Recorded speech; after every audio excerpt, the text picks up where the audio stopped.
8 men, 3 cars, 1 address in Harlem. The lead hitman checked his watch. 11:47 p.m. In 13 minutes, Stephanie St. Clair would be dead, and Dutch Schultz would own every numbers racket from 110th to 155th Street. 13 minutes to eliminate the only woman who ever told the Dutch mob to go to hell. What history books won't tell you is that those 8 men never made it past her front door. This is the night Harlem learned why they called her Queenie.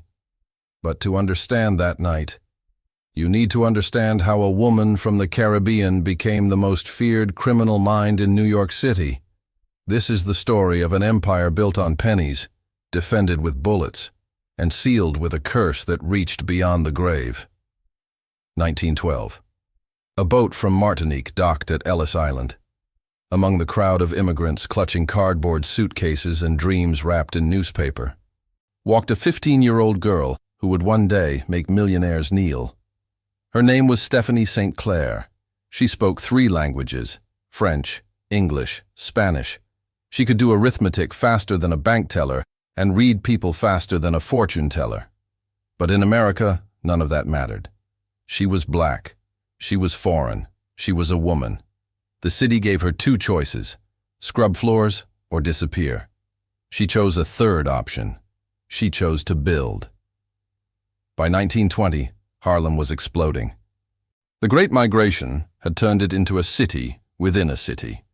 500,000 black Americans flooding north, looking for work, looking for safety, looking for a place where their children could walk without fear. But survival costs money, and the banks wouldn't lend to them. The police wouldn't protect them. The government pretended they didn't exist. So Harlem created its own economy, and at the center of that economy was the numbers game. It worked like this. You picked a 3-digit number, any number, 0 to 999. You placed a bet, a nickel, a dime, a quarter, whatever you could afford. Every day at 5 p.m., the winning number was announced, based on the last 3 digits of the New York Stock Exchange's daily total. If your number hit, you won 600 times your bet. A dime became $60, a month's rent, a week's worth of food, hope in a brown paper bag, and Stephanie St. Clair controlled 40% of it. She didn't start at the top. She started as a runner, walking door to door, collecting bets, paying out winners, learning every street, every name, every secret. Within 3 years, she owned her own operation. Within 5 years, she owned 30 runners working under her. By 1930, she was clearing $50,000 a week. That's $2.5 million a year, in the middle of the Great Depression. She didn't live like a gangster. She lived like a queen. A brownstone on Edgecombe Avenue, Sugar Hill, where doctors and lawyers and musicians lived. She wore custom dresses from Paris, drove a Cadillac with white wall tires, threw parties where Duke Ellington played piano and Langston Hughes recited poetry. But she never forgot where the money came from. Every Monday morning, she sat at her kitchen table with a ledger book and counted every dollar, every dime, every penny. She knew the names of her runners' children. She knew which churches needed new roofs. She knew which families couldn't afford groceries. And she paid rent for widows, school uniforms for kids, bail money for men arrested on fake charges. The police called her a criminal. Harlem called her a savior. She built a fortress out of nickels and dimes and defended it with something more powerful than guns: loyalty. But loyalty can't stop bullets, and it can't stop the man who was about to declare war on everything she built. His real name was Arthur Flegenheimer, but the world knew him as Dutch Schultz. By 1931, he controlled every speakeasy, every brewery, every union racket in the Bronx. He'd killed his first man at 17, shot him in the face over a card game. By the time he turned 30, he'd personally murdered 12 men and ordered the deaths of 50 more. He didn't negotiate. He didn't compromise. He didn't ask for permission. He just took. Bootlegging was dying. Prohibition was ending. The speakeasies were closing. Dutch needed a new empire, and he wanted Harlem's $5 million numbers game. He started with an offer: A visit to Stephanie's brownstone. 3 men in suits, smiling, polite. Work with us, and we'll protect you. Refuse, and we can't guarantee your safety.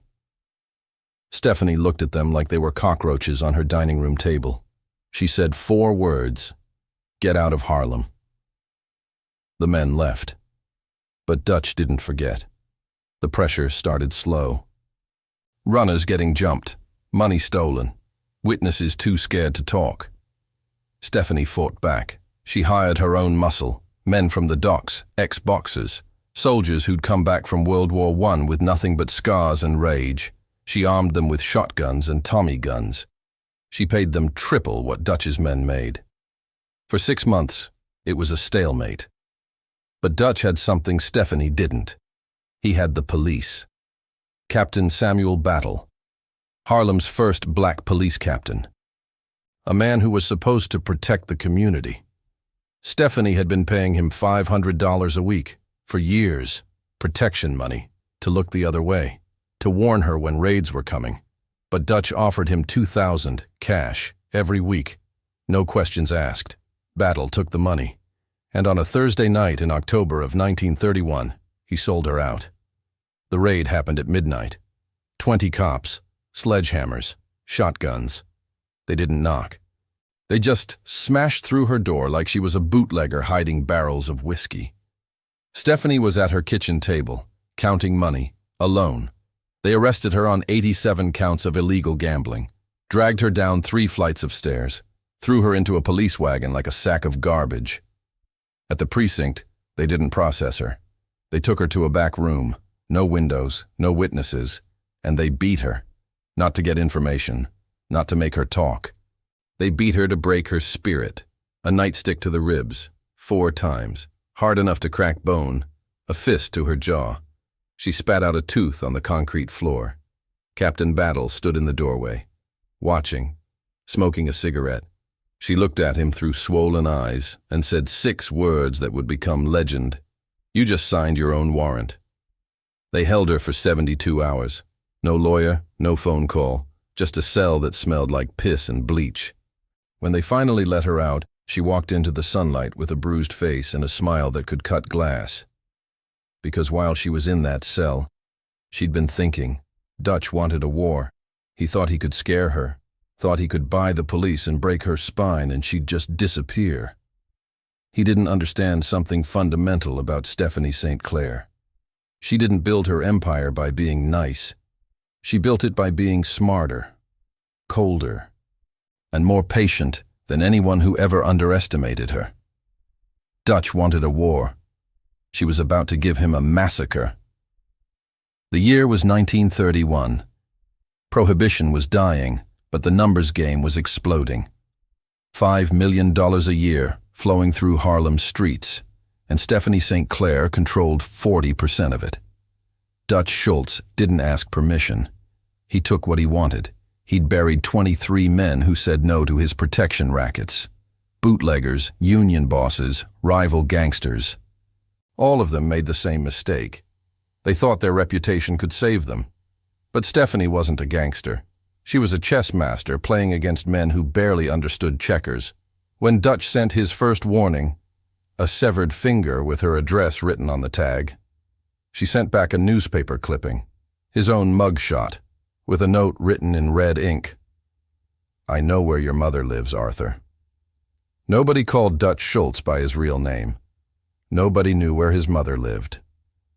That's when he stopped negotiating and sent the 8. The lead man's name was Vincent Call, Mad Dog Call. He'd killed a 5-year-old during a botched hit in the Bronx and slept like a baby that same night.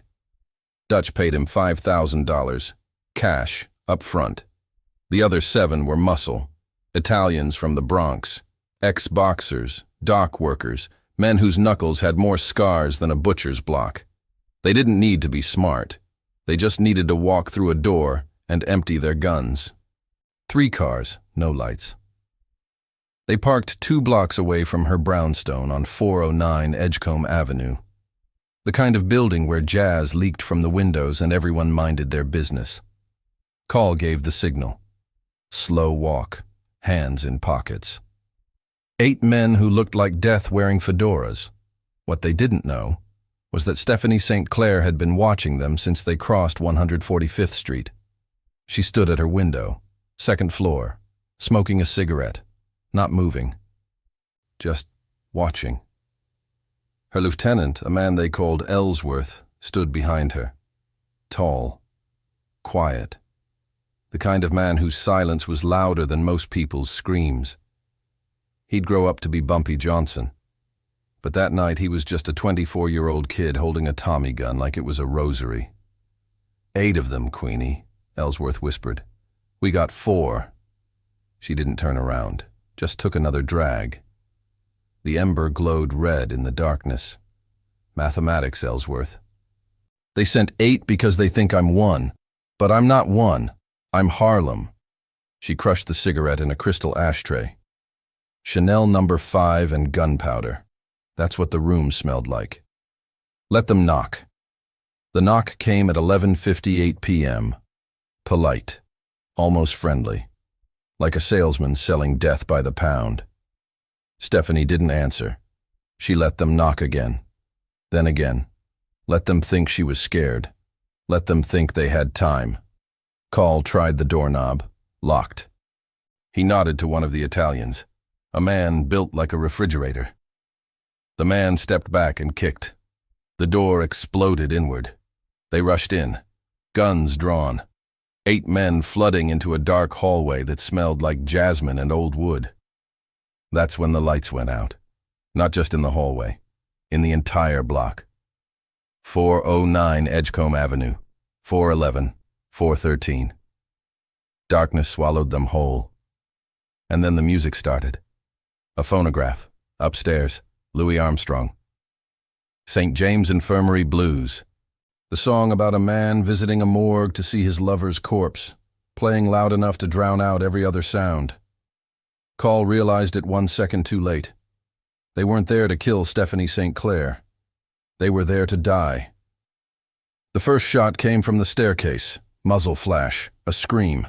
One of the Italians dropped like a puppet with cut strings. The second shot came from behind them, the doorway they'd just walked through. Another man down. Call spun, firing blindly into the darkness. His gun jammed. The cheap bullets Dutch gave them to save money. Wet powder. The kind of corner cutting that gets men killed. He heard footsteps. Not running, walking, slow, deliberate. Then he heard her voice, calm, almost bored. 43 seconds, gentlemen. You've been in my house for 43 seconds, and half of you are already bleeding on my floor. Another shot, another scream. Call ran, pure instinct. Out the door, into the street, stumbling over his own feet. Behind him, gunfire, shouts, the wet sound of bullets hitting meat. He made it to the car, hands shaking so hard he couldn't get the key in the ignition. When he finally did, he looked in the rearview mirror. One man, only one, stumbling out of that brownstone, holding his arm, blood pouring between his fingers. The rest stayed inside. Dutch Schultz got the call at 12:47 a.m., 49 minutes after he expected to hear that Stephanie St. Clair was dead. Instead, he heard this. She let me live, Dutch. She let me walk out. Told me to give you a message. What message? The voice on the other end cracked, broken, hollow. She said to tell you that 7 coffins cost more than 1 war. She said if you want Harlem, you'll have to bury it first. Every block, every church, every child. And when you're done, she'll still be standing, and you'll be the one in the ground. Dutch hung up. But the war wasn't over yet. For the next 3 years, Harlem bled. Dutch sent more men. Stephanie killed them. He bombed her operations. She bombed his breweries. He bribed judges. She bribed better judges. By 1935, Dutch Schultz had spent over $200,000 trying to take Harlem, and Stephanie St. Clair still wouldn't bow. But Dutch made one final mistake. He stopped looking at Harlem and started threatening the government. October 23, 1935. The Palace Chop House, Newark, New Jersey. Dutch Schultz sat in a back booth eating a steak, celebrating. He'd just closed a deal with Lucky Luciano, a truce, a partnership. The war with Stephanie was expensive. He'd lost too many men, too much money. He was ready to move on. But Lucky Luciano wasn't celebrating with him. Because 3 hours earlier, Lucky had made a phone call to a man named Charles Workman. And Charles Workman was walking through the front door of the Palace Chop House with a .38 revolver tucked under his coat. Dutch never saw him coming. He was in the bathroom, washing his hands, looking at himself in the mirror. Workman walked in, raised the gun, and fired 3 times. Chest, stomach. Dutch collapsed, blood pouring onto the white tile floor. Still alive, barely. They rushed him to the hospital, emergency surgery, 5 hours on the operating table.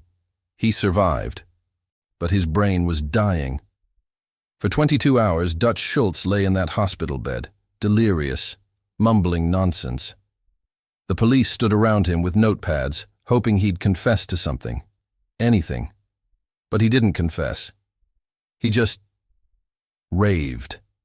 About his mother, about money buried in the woods, about a boy named Jimmy and a dog named Rex.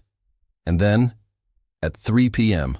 on October 24th, a telegram arrived, addressed to Arthur Flegenheimer.